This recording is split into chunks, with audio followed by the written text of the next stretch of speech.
Est-ce que vous aimez les animaux mignons? Nous allons vous en présenter un typiquement philippin. Partons à la rencontre d'une créature vraiment extraordinaire, le tarsier. Connaissez-vous ce petit primate aux yeux globuleux? Une vraie star aux Philippines, une véritable icône nationale. Nous allons découvrir cet animal, son mode de vie, ses habitudes, son habitat naturel. Vous allez tout savoir. Le tarsier, c'est un peu la mascotte des Philippines. Imaginez une petite boule de poils pas plus grosse qu'une main, avec des yeux énormes qui vous regardent intensément. Le plus fou, c'est que ses yeux sont fixes.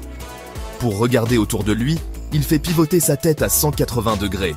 Ce petit primate est un champion du saut capable de bondir à plus de 3 mètres en longueur. Autant dire qu'il est difficile à attraper, surtout dans son environnement naturel, la jungle dense des Philippines. N'oubliez pas de vous abonner, liker et commenter pour plus de vidéos sur la faune et la flore incroyable des Philippines. Commençons par quelques informations sur son physique. Le tarsier, c'est minuscule. Il mesure entre 9 et 16 cm pour le corps, sans compter la queue. Sa queue d'ailleurs est presque 2 fois plus longue que son corps. Côté poids, c'est un poids plume, entre 80 et 160 grammes. Et puis, il y a ces fameux yeux, tellement grands qu'ils ne peuvent pas bouger dans leurs orbites. Heureusement, il peut tourner sa tête à 180 degrés. Le tarsier est un animal discret qui préfère se cacher dans les forêts tropicales denses philippines. On le trouve surtout sur les îles de Bohol, Leyte, Samar et Mindanao.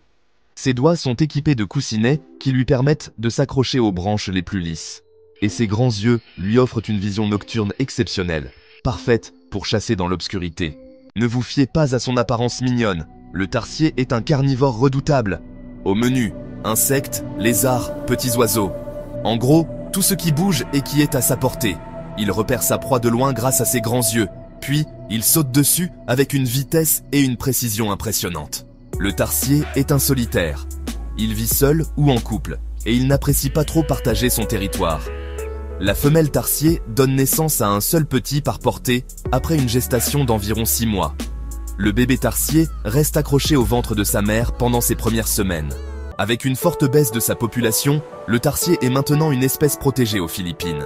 Des sanctuaires ont été créés pour lui offrir un habitat sûr et sensibiliser le public à sa protection.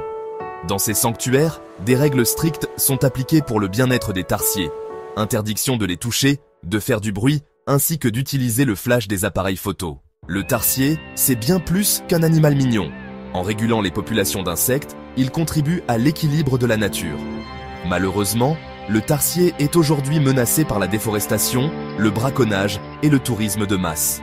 Le tarsier est un animal unique au monde, un véritable trésor des Philippines qu'il faut protéger à tout prix. En soutenant les associations de protection de la nature et en respectant les règles dans les sanctuaires, on peut tous agir pour sa sauvegarde. Alors, si vous voyagez aux Philippines, n'hésitez pas à visiter un sanctuaire de tarsier. Vous en savez désormais davantage sur le tarsier. J'espère que vous avez aimé découvrir ce petit animal typique des Philippines. Une créature surprenante, fragile qui doit être protégée.